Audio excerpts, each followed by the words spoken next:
Hey guys, welcome to the channel. I hope you are doing well. Just want to show you the second stage of our building construction work have commenced from DPC to decking. Yeah, we are now informing the second stage of the work. This is the second stage of the work. We are now forming from the DPC, forming the walls to demarcate the partitions, to demarcate the rooms, the functionalities of the wall of the design. Yeah, the work is in the progress. It's in progress. So work is in progress.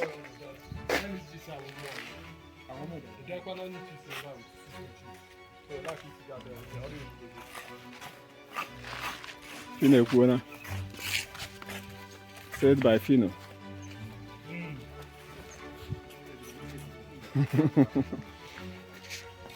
Said by Fino. Fino Fino.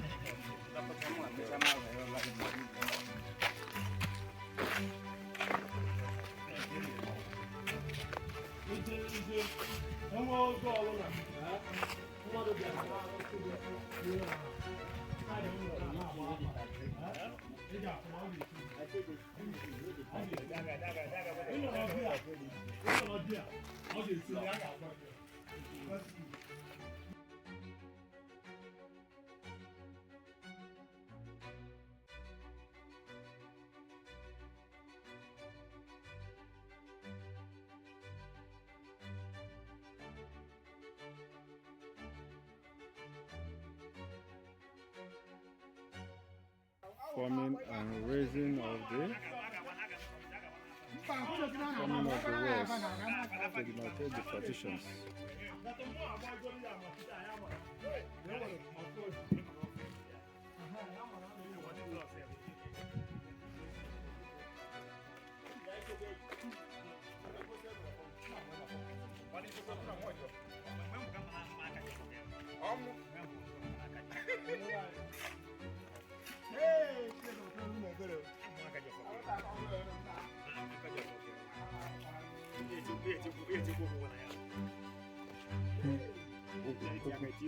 Okuji ofo.